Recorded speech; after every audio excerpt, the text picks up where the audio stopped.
I was in my last year of school in Istanbul Nisantasi High School for girls. I must have been 15 or 16 and the year was 1965 or 66. Back then, you were either in the maths or literature department. I was doing maths. I was an enthusiastic, happy student. I had many friends whom I loved, and I felt equally loved in return. During my second term, I had to have my tonsils surgically removed. Unfortunately, there were complications and I couldn't attend school for 2 months. I was a good student who always studied hard and got good grades. I couldn't bear the thought of going back to school and not doing well. I became incredibly depressed. My parents were quite insistent. "You're an excellent student, you'll manage," they said. They tried to come up with different solutions. "Let's transfer you to another school." But I was in a very dark place emotionally and nothing worked. My life as a student came to an end. My father was a jet pilot. My mother had insisted that he retire and he had listened to her.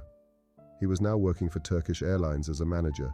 Coming from a military background, he was quite traditional and strict. We were not free to come and go as we pleased.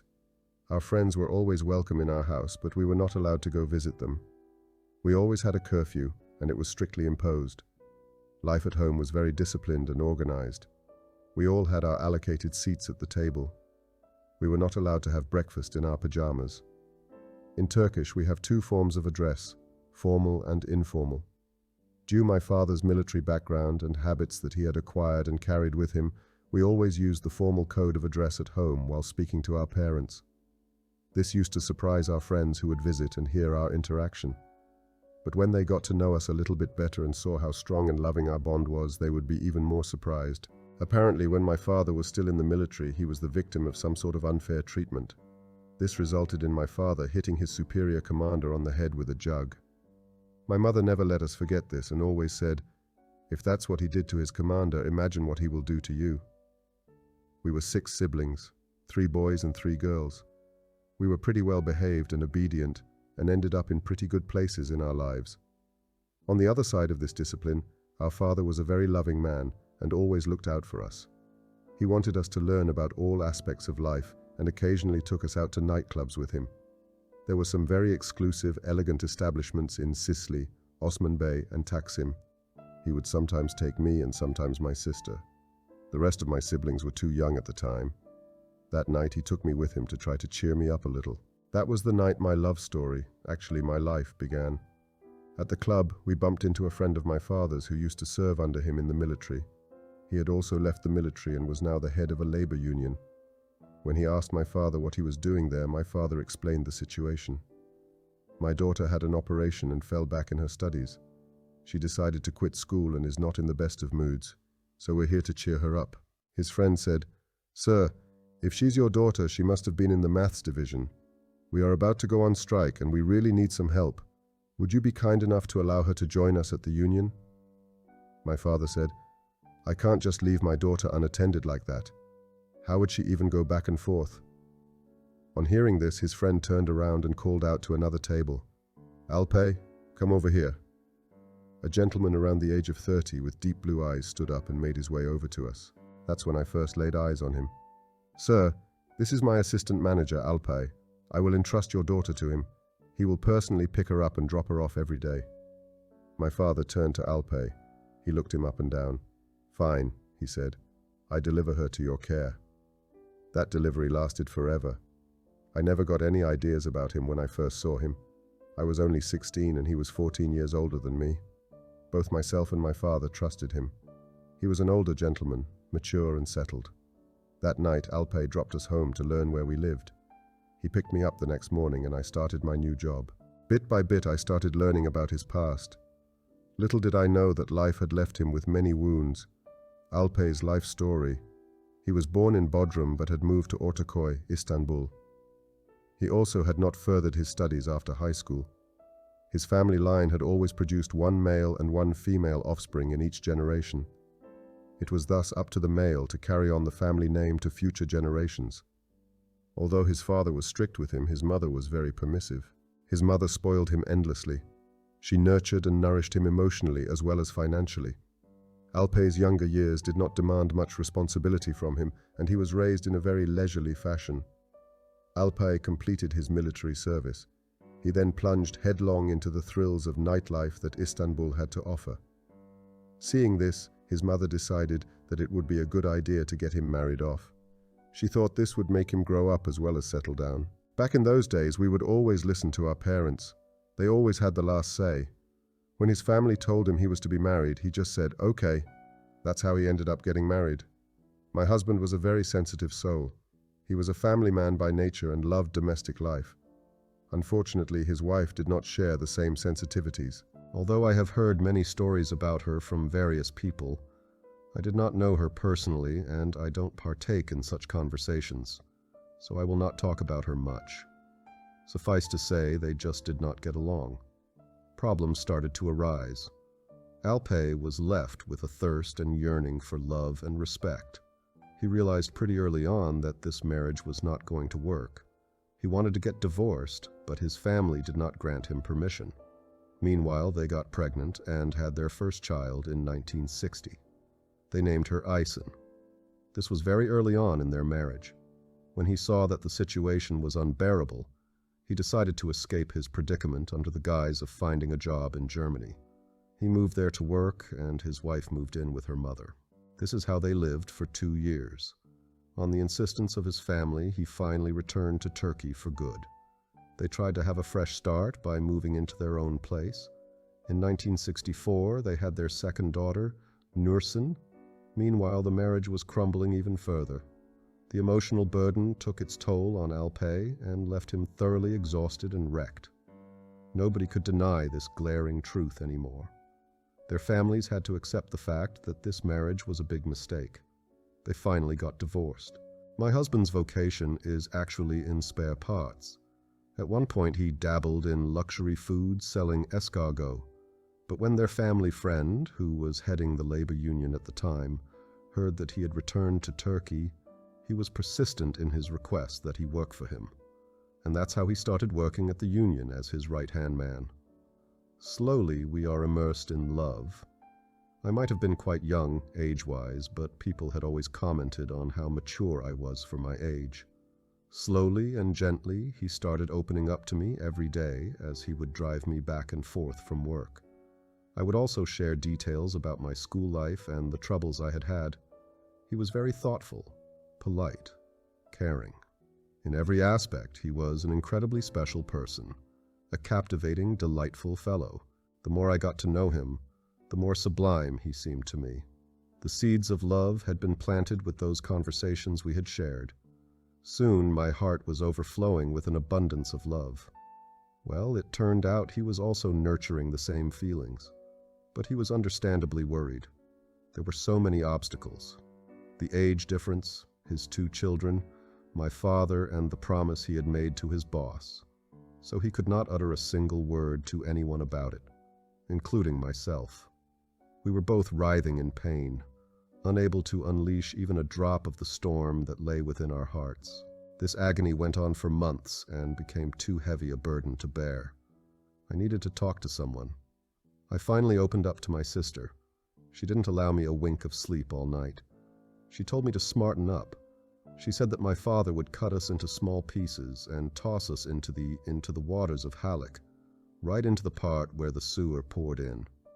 She kept repeating how young I was, how much older he was, and that he had 2 children.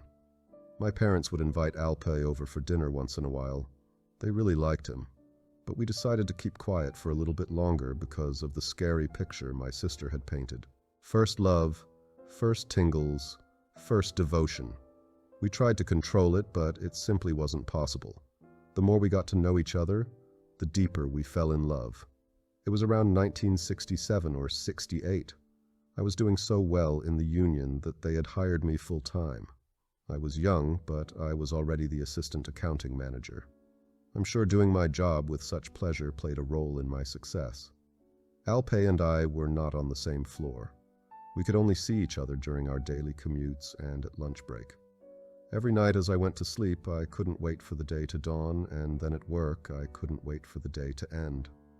I can't describe the sweet anticipation of looking forward to seeing him every day.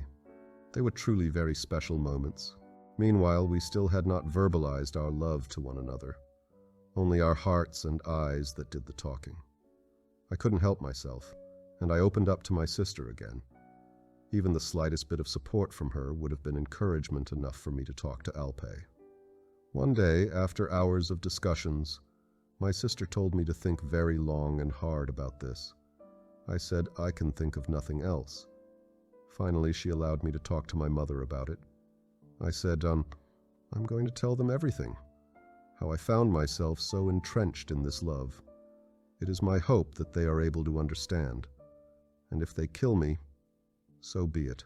That gave me the courage I needed, and at last I was able to open up to my mother. She was incredibly upset. I made her cry. But the love that we felt was so overpowering. Words just did it no justice. We knew there was no turning away from each other anymore. Our feelings were like a jigsaw puzzle. Piece by piece, we were putting the parts in place. Opening up to my mother was like putting the last pieces that would complete the picture. Perhaps if we had discussed this with each other earlier, it might have had an adverse affect. My mother was a very special, wonderful lady. She wasn't just our mother. She was our friend. Although she was an incredibly understanding woman, her reaction was even worse than my sister's. She even tried to get me to quit my job. I had to use every ounce of resistance I had. Finally, she gave in to her empathy. This empathy was stemming from her own story. She also had fallen in love with my father at the age of 16. My father was also her senior by 11 years. They also had had to struggle to get their families to accept their love. Her family was very opposed to this marriage because my father was a pilot. They did not want him to fly her away somewhere. They had also finally accepted this union. My mother said, "How similar our destinies are. I am very happy in my marriage. I imagine that you also will find the same kind of bliss in yours. The only thing that is of significant concern is that he has 2 daughters. If only he'd never been married. The age difference is not too much of a problem. But you're 18 and there are 2 small children in the picture." During the divorce, the court had appointed the elder daughter, Aysen, to the father, and the younger one, Nursen, to the mother. I was only 10 years older than his elder daughter. Alpay's mother was looking after her, but of course my mother didn't see it that way. What would we tell people? How can we say that you married somebody who already has children? I said, you can tell them about our love and our happiness. That's all they need to know.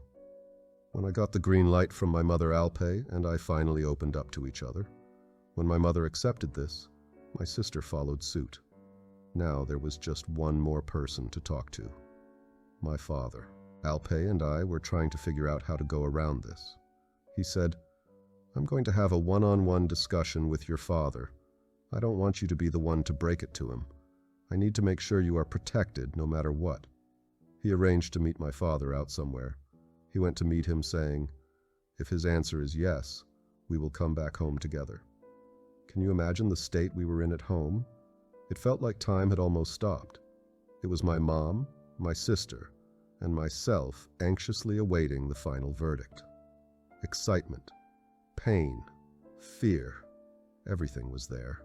We were laughing, crying, hugging each other in a whirlwind of emotions. Thank God that frenzy didn't last for too long. Alpay knew the anguish we were in, so he did his best to articulate everything as clearly and openly as he could to my father. His opening statement was all about love. My father valued love and affection over anything. Alpay knew my parents' love story, so he told him, "She was following your footsteps." Of course, my father couldn't say much after that. They came home together. My father was a very loving man. While he never openly showed affection, he always made us feel it. He saved his affection for when we were asleep. He walked in through the door, looked at me and said, "You may kiss my hand," which is a traditional Turkish way of him giving us his blessing. We had already prepared a feast in anticipation of this, so we all had a wonderful meal and celebrated. A brand new life. We decided we would get married immediately and start building our future together at once. We made many big decisions in the following phase. We both quit our jobs at the union. Alpay decided to go back to his earlier profession. We decided to move away from our families to Kadıköy, the other side of Istanbul. We were going to set up a petrol station there. My mother was terribly sad that we would move so far away, to the Asian side of Istanbul across the Bosphorus. The weather in Istanbul is notoriously capricious, and she was worried that we wouldn't be able to make it across with the ferry frequently, through the ever-present storms and fog, to see her. We got engaged on the 2nd of February 1969. We had a small wedding ceremony on the 15th of March at 11:45 a.m. We didn't give people much time to gossip. No matter where we were, every year we would refresh our vows by calling each other on our wedding anniversary, to the minute, and jokingly ask each other if we want to move on to the next year together. We would cement this with, "Is that your final answer?" Just like in the game show. So in a sense, we would get remarried every year. We decided to set up our home and business later and went on our honeymoon. That's how we came to Izmir. Alpay's longtime friend and ex-colleague, Meli, was living in there. We explored it for about a month and a half and fell in love with it. After the hustle and bustle of Istanbul, the peace and quiet of Izmir was like a breath of fresh air. It was also beautiful, very green, just stunning. Well, this is how the wheels of destiny spin. Out of the blue, Meli told us that he was setting up a petrol station and was looking for a partner. "Come join me. Let's become partners," he offered. Alpay said, "They won't even let me take Amel to Karakoy. It's impossible." Meli was adamant. "You and I work really well together. Give it another try. Let's figure it out." I, on the other hand, had already fallen in love with Izmir and wanted to say yes immediately. Alpay kept saying we first needed my family's approval. I said, "Let's just say yes. See how we got them to agree to our marriage? We will persuade them again. Our lives are just beginning. Love will open every door." And that's exactly what happened. We persuaded our families and moved to Izmir. And that's how our new life began in 1970 in this lovely city. We sent all our furniture across. Back then they had cruise ships between Istanbul and Izmir, and that's how we made our way. It still makes me smile when I remember my mother waving at us as we were leaving on the ship, saying, "Okay, you can move to Karakoy if you want." Our family grows, our love deepens, our love only got deeper. I got pregnant very soon after that. Our son Cenk joined us in 1970, but I still had Aysen on my mind. I kept thinking, our son has a sister. She should also be living with us. My husband was truly a very special person. The respect he had for his elders never faltered. We always said, respect, affection, love, they should always go hand in hand. With his mother's permission, Aysen finally joined us. Aysen was in elementary school in the 3rd grade. I talked to my mother-in-law about something that had been on my mind that I couldn't silence. I said a child should not be separated from its mother. This child has a mother, she has a sister. She should see them, get to know them. The 3 siblings should spend time together, even if only during their holidays. We finally made the decision to try to reach out to Alpay's ex-wife and daughter, Nursen. It was then that a truth surfaced which changed everything. Their mother was nowhere to be found. She had apparently abandoned both of her children and had gone abroad. No one had the slightest idea about where she was or whether she was dead or alive. She had never called to inquire about her children, not even once. Her brother and mother had been looking after the child. This was quite a burden on them too, but they were receiving the alimony and so had kept quiet. My poor child had had such a difficult upbringing. She had been bounced around between her uncle and her grandmother. We hadn't even given it a second thought, believing that she was safe with her mother. It was deeply saddening when we found out. We were swimming in regret, wishing that we had asked after her earlier. She was also in elementary school in 3rd grade. We spoke to her grandmother and came to an agreement. We went to bring her home for good so we could raise her ourselves. Her grandmother was actually quite happy. It had been tough for her to try to raise a child. The reason I explain this part of the story is that I had a clear conscience taking her away from them to live with us. She was in a pretty bad state when we took her in. She probably needed professional psychological care, but we did not opt to go down that route. We trained her sister, who, in turn, trained her. I even got a big thumbs up from my psychologist friends regarding the way we went about it. We told her sister to tell her that we are family, that she could discuss with us anything that she wishes, ask for anything that she wants, and that we would solve all our problems together as family. Through guiding her sister, we managed to guide her. Until Nursen turned 18, it would make my heart race to see a policeman. I would worry that they might come to take her away. Thank God nothing like that happened. It's quite unbelievable, but the fact remains that to this day their mother still has not made an appearance. We have no idea what became of her. Back in those days, my mother-in-law was on her own. Her husband with the deep blue eyes had passed away. She wanted to raise Ison herself, and she did. My mother-in-law was a very mature woman with a deep comprehension of cultural sensitivities. Because the age difference between myself and Ison was so little, she had advised that Ison call me sister. Ison still calls me sister, but always states, "Well, I call you that out of habit, but know that within the word sister lies the word mother." When Nursen first joined us, she was a timid, adorable 9-year-old girl.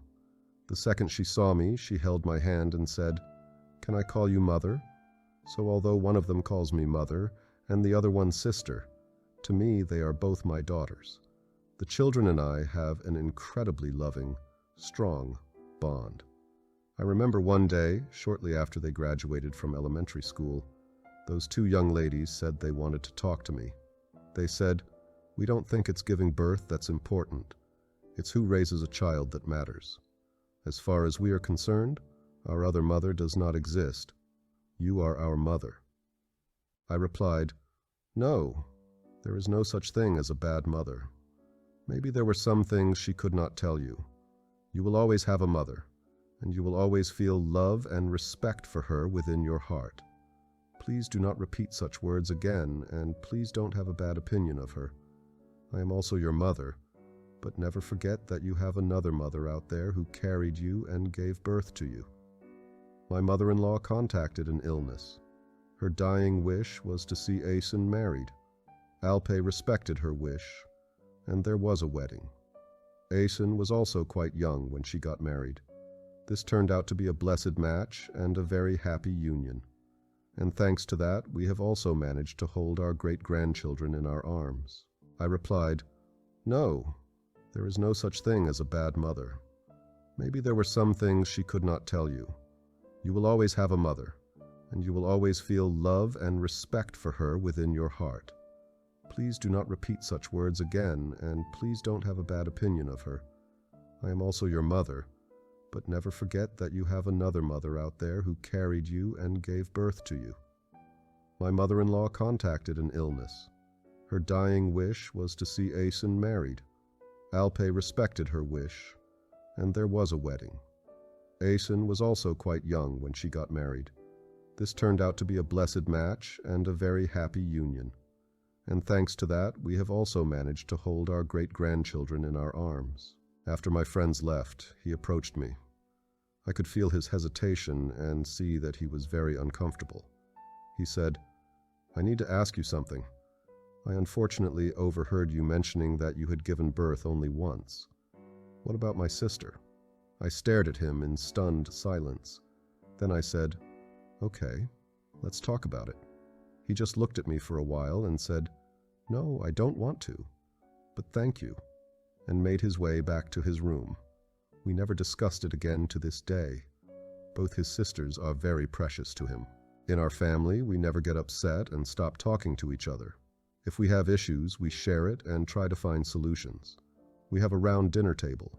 Everyone does what they have to do in their rooms. They study, they read, but when it's time for dinner, we all congregate around the dinner table, and that's where we discuss absolutely everything. My husband and I usually had the same approach to issues. If once in a while one of us didn't agree with the other, we would gently nudge each other on the foot under the table. It was only behind closed doors in our room that we would tell each other openly, "You were a little angry today, and what you said was slightly unfair," but we usually were of the same opinion. I'd even said to him, "I wonder if we're doing this all wrong." We never fight. Our habit of sharing and consulting each other still continues to this day. We always discuss it whenever there is a decision to be taken. I am now a personal development counselor in university. Leaving school at such a young age had always been a big disappointment for me, because I loved to study and learn. Finding myself working as a counselor in university, embraced in this academic life that I love so much, I constantly remind myself, as well as others, to never give up hope, to never give up on your dreams. I always try to share this guidance with my young students. I also always tell them, you're now getting married. Forget about me and you. Become us. There is no more my mother, your father. It is now our parents. I always emphasize the importance of respect in a marriage. Meanwhile, our married life was flowing beautifully. Work was going equally well.